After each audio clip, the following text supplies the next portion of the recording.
Doctor ortho Ayurvedic oil and capsule, अब दर्द भी घुटने टेकेगा।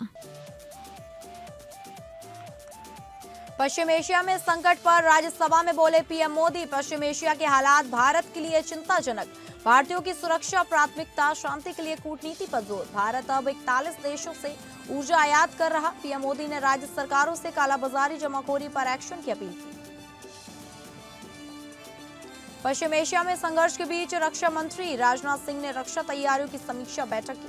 रक्षा मंत्री की उच्च स्तरीय बैठक में तीनों सेनाओं के प्रमुख भी रहे मौजूद।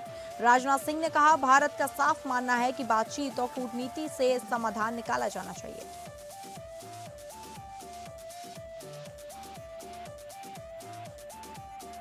नेतन्याहू ने ट्रंप की कूटनीति का किया समर्थन, बोले समझौता मंजूर लेकिन हमले जारी रहेंगे। ट्रंप का दावा, हॉर्मुज को ईरान अमेरिका चलाएंगे।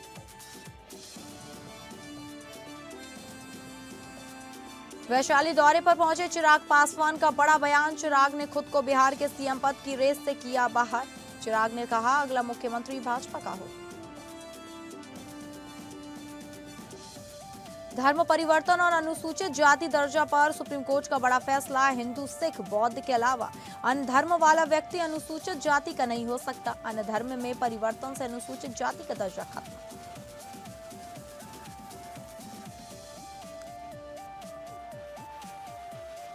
नमस्कार, आप सभी का स्वागत है और मैं हूं आपके साथ अंकिता सिंह। बुलेटिन की शुरुआत करेंगे जहां प्रधानमंत्री मोदी पश्चिम एशिया के हालात पर राज्यसभा में मंगलवार को 21 मिनट बोले।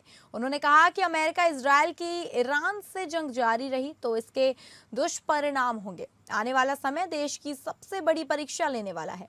इसमें राज्यों का सहयोग जरूरी है। टीम इंडिया की तरह काम करना होगा। उन्होंने कहा कि हॉर्मुज स्ट्रेट में हमारे जहाज और भारतीय क्रू फंसा हुआ है। ये चिंताजनक है। हमारे व्यापार के रास्ते प्रभावित हो रहे हैं। गैस, तेल, फर्टिलाइजर्स जैसे जरूरी सामान की सप्लाई पर असर पड़ा है। पश्चिम एशिया में युद्ध से पूरी दुनिया में ऊर्जा संकट है। भारत में पेट्रोल, डीजल, गैस और फर्टिलाइजर की सप्लाई प्रभावित हो रही है। प्रधानमंत्री मोदी ने कहा कि इससे भारत के व्यापार मार्ग और आवश्यक वस्तुओं की आपूर्ति प्रभावित हुई है। भारत वेस्ट एशिया, गल्फ देशों, अमेरिका और इजरायल से लगातार संपर्क में है। भारत अब 41 देशों से ऊर्जा आयात कर रहा है। सरकार लगातार सप्लाई बनाए रखने की कोशिश कर रही है। जंग के बीच अब तक 3.75 लाख से ज्यादा भारतीयों को सुरक्षित वापस लाया गया। कई छात्रों को भी निकाला गया। पीएम ने कहा कि पेट्रोल, डीजल, गैस और फर्टिलाइजर जैसे जरूरी सामानों की सप्लाई प्रभावित हुई। गल्फ में 1 करोड़ भारतीय रहते हैं। उनके जीवन और आजीविका भारत के लिए चिंता का विषय है। हॉर्मुज स्ट्रेट में भारतीय क्रू मेंबर फंसे हुए हैं। ये भी भारत के लिए चिंता का विषय है। पीएम ने कहा कि मैं राज्यों की सरकार से आग्रह करना चाहूंगा कि गरीबों पर, श्रमिकों पर बुरा असर पड़ता है। ऐसे समय में कालाबाजारी करने वाले, जमाखोरी करने वाले एक्टिव होते हैं। जहां से शिकायतें आती हैं, कार्रवाई करनी चाहिए। ये राज्य की प्राथमिकता होनी चाहिए। किसानों को आश्वस्त करूंगा कि सरकार हर चुनौती के समाधान के लिए उनके साथ खड़ी है। आने वाले समय में संकट हमारे देश की बड़ी परीक्षा लेने वाला है। इसमें सफलता के लिए राज्यों का सहयोग जरूरी है। पीएम ने कहा कि हॉर्मुज विश्व व्यापार के सबसे बड़ा रूट है। इस रूट से गैस और फर्टिलाइजर का बहुत बड़ा मात्रा आता है। पीएम ने कहा कि हमने हॉर्मुज स्ट्रेट खोले जाने पर बात की है। पीएम ने कहा कि हॉर्मुज में अनेक जहाज फंसे हुए हैं। उनमें भारतीय क्रू फंसे हुए हैं। जहां उन्होंने कमर्शियल जहाजों पर हमला और हॉर्मुज स्ट्रेट जैसी अंतर्राष्ट्रीय जलमार्ग में रुकावट अस्वीकार है। भारत ने नागरिकों पर, सिविल इंफ्रास्ट्रक्चर पर, एनर्जी और ट्रांसपोर्ट से जुड़े इंफ्रास्ट्रक्चर पर हमलों का विरोध किया है।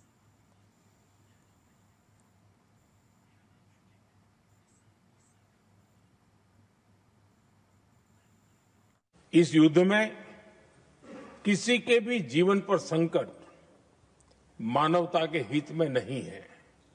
इसलिए भारत का सतत प्रयास सभी पक्षों को जल्द से जल्द शांतिपूर्ण समाधान के लिए प्रोत्साहित करने का है।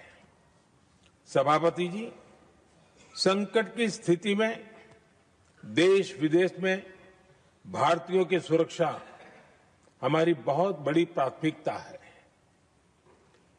युद्ध शुरू होने के बाद से लेकर अब तक 3,75,000 से अधिक भारतीय सुरक्षित भारत लौट चुके हैं।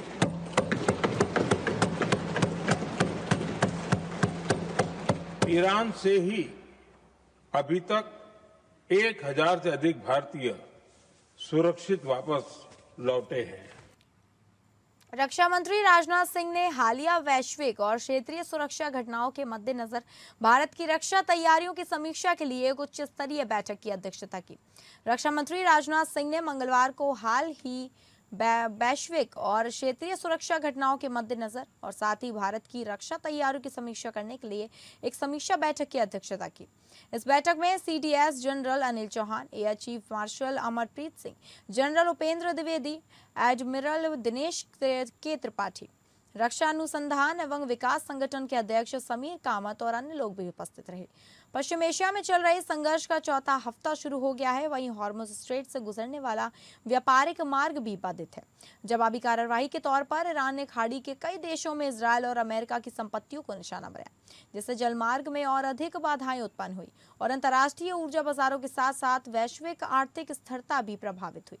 ईरान इजरायल युद्ध के बीच पूरे पश्चिम एशिया में तनाव स्थिति को देखते हुए रक्षा मंत्री राजनाथ सिंह ने कहा कि भारत का साफ मानना है कि इसका समाधान बातचीत और कूटनीति से निकालना चाहिए।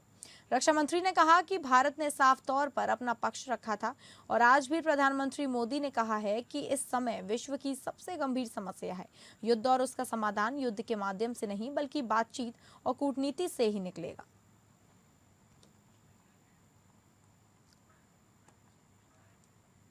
इजरायल और ईरान के बीच जारी युद्ध के बीच इजरायली प्रधानमंत्री बेंजामिन नेतन्याहू ने राष्ट्र के नाम संबोधन में एक सदा हुआ लेकिन आक्रामक रुख अपनाया है। जहां एक तरफ ट्रंप कूटनीतिक सफलता और सकारात्मक बातचीत का दावा कर रहे हैं, वहीं नेतन्याहू ने स्पष्ट कर दिया कि उनकी सेना का विनाशकारी अभियान थमेगा नहीं। इजरायल के प्रधानमंत्री बेंजामिन नेतन्याहू ने कहा कि उनकी अमेरिकी राष्ट्रपति डोनाल्ड ट्रंप से बातचीत हुई है। मौजूदा हालत में समझौते की संभावना बनी हुई है। नेतन्याहू ने सोशल मीडिया पर लिखा कि अमेरिका के साथ मिली सैन्य कामयाबियों के आधार पर ऐसा समझौता हो सकता है जो इजरायल के हितों की रक्षा करेगा। इजरायल ईरान और लेबनान में हमले जारी रखे हुए हैं। मिसाइल और परमाणु प्रोग्राम को कमजोर किया जा रहा है। हिजबुल्लाह को लगातार नुकसान पहुंचाया जा रहा है। अमेरिकी राष्ट्रपति ट्रंप ने एक बार फिर कहा कि अमेरिका और ईरान के बीच बातचीत चल रही है, हालांकि ईरान इससे इनकार करता रहता है। ट्रंप के मुताबिक बातचीत काफी अच्छी चल रही है और इसकी शुरुआत हाल के दिनों में हुई है। उन्होंने ये भी कहा कि ईरान शांति चाहता है और परमाणु हथियार नहीं बनाने पर सहमत है। ट्रंप ने उम्मीद जताई कि ऐसा समझौता हो सकता है जो सभी के लिए फायदेमंद हो। इसमें मिडिल ईस्ट के सहयोगी देश और इजरायल भी शामिल है। जंग के बीच इजरायल के कूटनीतिक विकल्प खुला रखा है, लेकिन चेतावनी दी कि जमीनी स्तर पर अभियान जारी रहेगा। हालिया सैन्य बढ़त को बातचीत में लाभ के रूप में इस्तेमाल करने की रणनीति दिख रही है। क्षेत्र में तनाव बरकरार है और आने वाले दिनों में स्थिति किस दिशा में जाएगी इस पर सबकी नजर है। दरअसल ट्रंप ने ईरान के ऊर्जा ढांचे पर हमले 5 दिनों के लिए रोकने की बात कही थी। ट्रंप के मुताबिक अमेरिका और ईरान के बीच पिछले दिनों अच्छी और सकारात्मक बातचीत हुई थी और कूटनीतिक समाधान की दिशा में बातचीत जारी रहेगी। फ्लोरिडा में पत्रकारों से बातचीत में ट्रंप ने कहा कि ईरान में सत्ता परिवर्तन हो सकता है और इस देश में एक खास शख्स से बातचीत की जा रही है। ट्रंप ने दावा किया कि ईरान बातचीत के लिए बेकरार है और जल्द समझौता करना चाहता है। उन्होंने कहा कि 5 दिन या उससे कम समय में यह डील हो सकती है। ट्रंप ने ईरान से डील को लेकर कई दावे किए।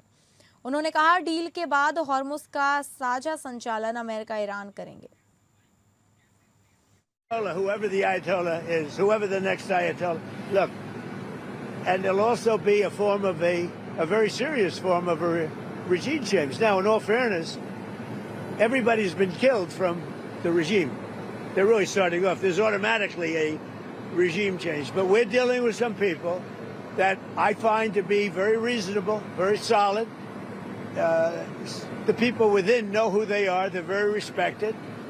And maybe one of them will be exactly what we're looking for. Look at Venezuela, how well that's working out. We are doing so well in Venezuela with oil and with the relationship between the president-elect and us. מוקדם יותר היום שוחחתי עם ידידנו הנשיא טראמפ.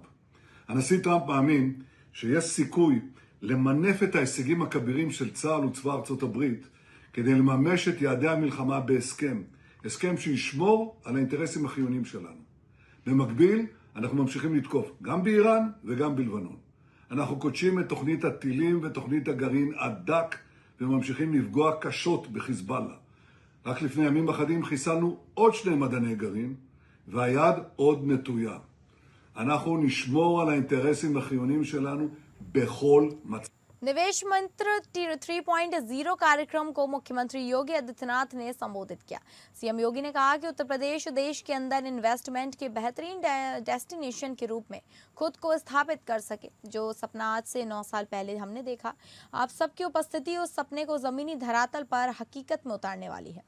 CM ने अपने कहा कि आपने प्रदेश की double engine वाली सरकार पर विश्वास किया, तो आपके विश्वास पर खरा उतरने के लिए उस प्रकार का वातावरण आपको मिल सके, इसको प्रदेश सरकार ने प्रभावी ढंग से जमीनी धरातल पर उतार कर प्रस्तुत किया है।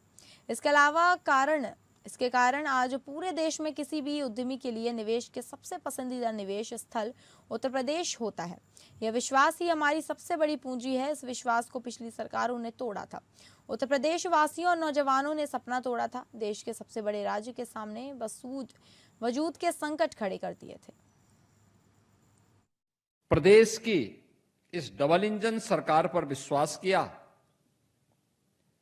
तो आपके विश्वास पर खरा उतरने के लिए उस प्रकार का वातावरण आपको मिल सके, इसको प्रदेश की इस डबल इंजन सरकार ने प्रभावी ढंग से जमीनी धरातल पर उतार करके आपके सामने प्रस्तुत किया है, और जिसके कारण आज पूरे देश के अंदर किसी भी उद्यमी के लिए सबसे पसंदीदा निवेश का स्थल कोई होता है तो वह उत्तर प्रदेश होता है। और इस विश्वास को देख करके हम लोगों को भी लगता है कि वास्तव में यह विश्वास ही हमारी सबसे बड़ी पूंजी है।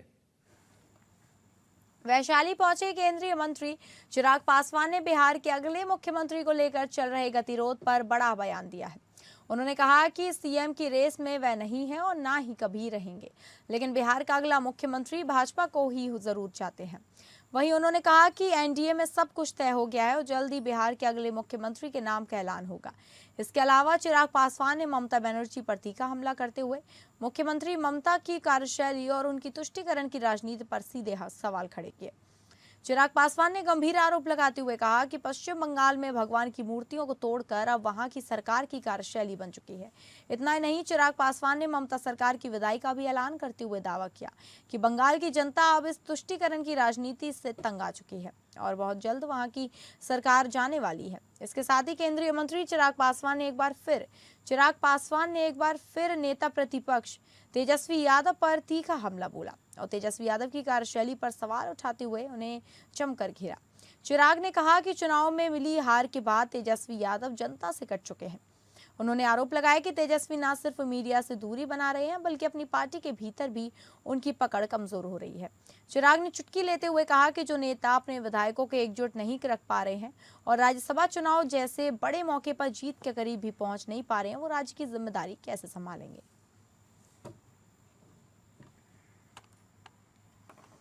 एक ही साथ परिवार के 4-4 सदस्यों का चले जाना यकीनन किसी भी परिवार के को ये पूरी तरीके से तोड़ देता है। ऐसे में जो व्यक्ति गए उनकी कमी को तो खैर कभी कोई पूरा नहीं कर सकता, बट व्यक्ति के जाने के बाद जो परिवार पे तुरंत एक आर्थिक संकट आता है, हम लोग का प्रयास रहता है कि कम से कम उस चिंता से परिवार दूर रहे। बच्चों के पढ़ाने की जिम्मेदारी हो या तत्काल विभिन्न योजनाओं के माध्यम से आर्थिक सहायता करने की बात हो या फिर परिवार के दूसरे सदस्यों को किस तरीके से रोजगार के साथ जोड़कर इनका ताकि जीवन ढंग से व्यापित हो। बिहार के मुख्यमंत्री नीतीश कुमार ने आज बिहार दिवस 2026 का उद्घाटन किया। इस दौरान उप मुख्यमंत्री सम्राट चौधरी और विजय सिन्हा भी मौजूद रहे। यह समारोह पटना के गांधी मैदान में आयोजित किया जा रहा है, जिसमें 3 दिनों तक सांस्कृतिक कार्यक्रम, प्रदर्शनी और विभिन्न गतिविधियां आयोजित होंगी। इस साल का थीम उन्नत बिहार, उज्जवल बिहार है। इस अवसर पर मुख्यमंत्री नीतीश कुमार ने प्रदेशवासियों को बधाई व शुभकामनाएं दी। उन्होंने कहा कि बिहार का इतिहास और गौरवशाली रहा और हम वर्तमान में अपने निश्चय से बिहार का गौरवशाली भविष्य तैयार कर रहे हैं। प्रधानमंत्री मोदी ने भी बिहार दिवस पर मुख्यमंत्री नीतीश कुमार को एक पत्र लिखा है, जिसमें उन्होंने बिहार के समृद्ध इतिहास और सांस्कृतिक विरासत की प्रशंसा की है।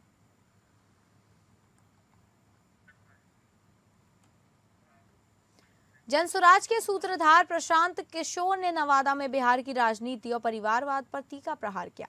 उन्होंने जनता को आगाह करते हुए कहा कि बिहार के नेताओं ने अपने भविष्य का इंतजाम कर लिया है, अब जनता को अपने बच्चों की चिंता करनी चाहिए। प्रशांत किशोर ने बिना किसी दल का नाम लिए सभी पार्टियों को एक ही तराजू में तोला है। उन्होंने कहा, चाहे नेता समाजवादी पार्टी का हो या भाजपाई हो, युवा हो या बुजुर्ग, अगड़ा हो या पिछड़ा, सबने अपने बच्चे का भविष्य सुरक्षित कर लिया है। नेता का बच्चा कभी बेरोजगार नहीं रहेगा और ना ही वह मजदूरी करने जाएगा, लेकिन विडंबना देखिए कि आपका पढ़ा लिखा बच्चा मजदूरी करने को मजबूर है। भाई किसी की एंट्री हो, लोकतंत्र है, वो आ रहे हैं राजनीति में, इसके लिए उनको शुभकामना दे रहे हैं। लेकिन जब किसी एक मुख्यमंत्री का लड़का राजनीति में आ रहा है तो ये वो समय है जब बिहार के हर परिवार को ये सोचना चाहिए कि जो बात जनसुराज कहता रहा है कि नेता का लड़का नेता बनेगा और बिहार के सामान्य परिवार के पढ़े लिखे बच्चे भी मजदूरी करेंगे या बेरोजगार रहेंगे। नेता चाहे समाजवादी हो या भाजपाई, कांग्रेसी हो या राजद का हो, बूढ़ा हो यंग हो, अगड़ा हो पिछड़ा हो, नेता ने अपने बच्चों के राज सिंहासन की तैयारी करके रखी है। असम विधानसभा चुनाव 2026 को लेकर राज्य की सत्ताधारी पार्टी झारखंड मुक्ति मोर्चा के 21 उम्मीदवारों ने अपना नामांकन दर्ज कराकर मैदान पर उतरने की घोषणा कर दी है, जिसे लेकर राजधानी रांची के हरमू स्थित झारखंड मुक्ति मोर्चा के केंद्रीय कार्यालय में पार्टी के केंद्रीय महासचिव एवं प्रवक्ता सुप्रियो भट्टाचार्य ने एक संवाददाता सम्मेलन का आयोजन किया। इस दौरान उन्होंने पार्टी की एकला चलो वाली रणनीति पर जवाब देते हुए कांग्रेस पर तीखी प्रतिक्रिया दी है। वहीं उन्होंने केंद्र सरकार की वर्तमान विदेश नीति और लोकसभा में प्रधानमंत्री मोदी के संबोधन पर सवाल खड़ा किया।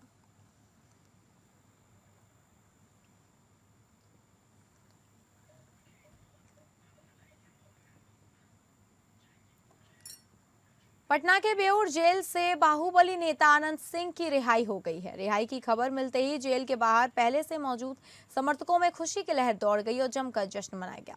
जैसे ही अनंत सिंह जेल से बाहर निकले, समर्थकों ने फूल मालाओं से उनका भव्य स्वागत किया। कई समर्थक नारेबाजी करते हुए अपने नेता के समर्थन में जुटे रहे। मौके पर माहौल पूरी तरह उत्सव में बदल गया। बताया जा रहा है कि मोकामा के चर्चित दुलारचंद यादव हत्या मामला में उन्हें पटना हाईकोर्ट से जमानत मिलने के बाद रिहाई की प्रक्रिया पूरी की गई है। वहीं भारी भीड़ को देखते हुए प्रशासन ने सुरक्षा के कड़े इंतजाम किए गए ताकि किसी भी प्रकार की अव्यवस्था न हो। फिलहाल रिहाई के बाद उनके समर्थकों में उत्साह का माहौल बना हुआ है।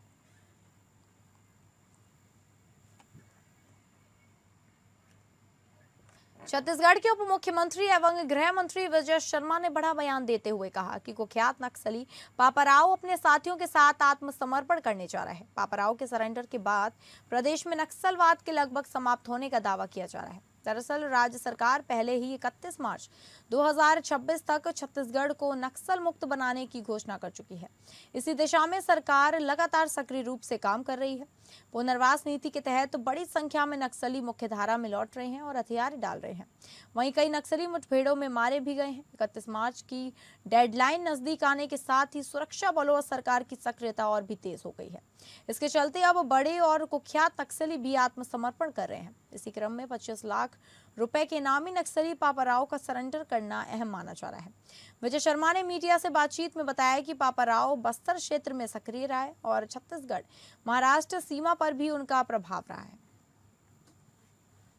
काफी लंबे समय से मैं सोचता हूं कि लगभग 2.5 दशकों से जंगलों में सक्रिय रहे और इन्होंने अनेक एनकाउंटर्स ऐसे हुए, पुलिस के अनेक ऐसी मुठभेड़ें हुई जिसमें ये थे, परंतु ये स्कैप हो गए। बार बार यही होता रहा इनके साथ।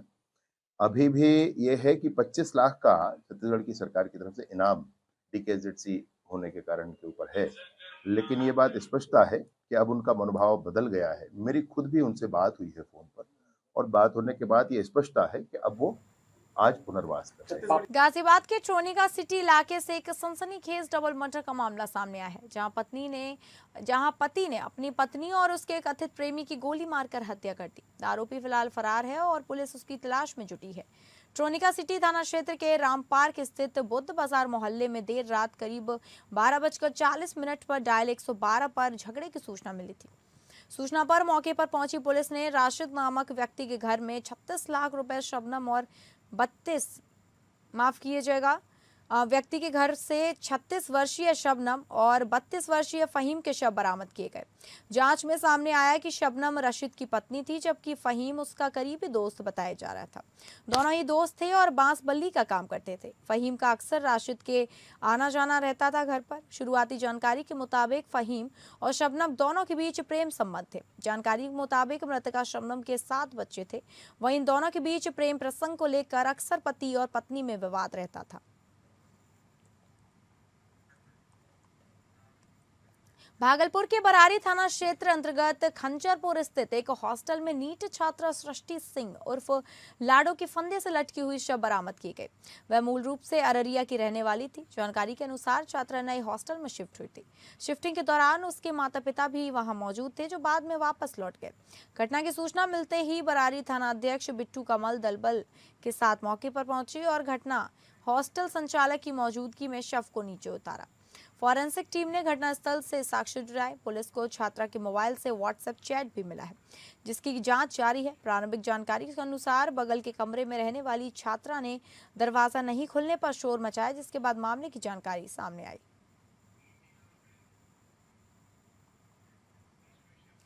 कोलंबिया में सोमवार को एयरफोर्स का हरक्यूलिस C-130 विमान टेक ऑफ के दौरान क्रैश हो गया। हादसे में अब तक 66 सैनिकों की मौत हो गई और 50 से ज्यादा घायल हो गए हैं, जबकि 4 सैनिक अभी भी लापता हैं। सैन्य सूत्र ने बताया कि 58 सैनिक, 6 वायुसेना कर्मियों और 2 पुलिस अधिकारी मारे गए हैं। कोलंबियाई वायुसेना के प्रमुख मेजर जनरल कार्लोस फर्नांडो सिल्वा ने बताया कि वर्तमान में 114 सैनिक और 11 क्रू मेंबर सवार थे। यह हादसा पेरू सीमा के पास दक्षिणी अमेज़न क्षेत्र के प्यूर्टो लेगुइजामो में हुआ। रक्षा मंत्री पेड्रो सांचेज ने बताया कि विमान रनवे से करीब 1.5 किलोमीटर दूर जाकर गिरा। कोलंबिया में 110 सैनिकों को ले जा रहा यह हरक्यूलिस C-130 सैन्य विमान दुर्घटनाग्रस्त हो गया। यह हादसा प्लूटो लेगुइजामो से उड़ान भरते समय दक्षिणी अमेज़न क्षेत्र में पेरू सीमा के पास हुआ। सैन्य सूत्रों ने बताया कि विमान के मलबे से 57 लोगों की जीवित निकाल लिया गया है। तो फिलहाल इस बुलेटिन में इतना ही। नमस्कार।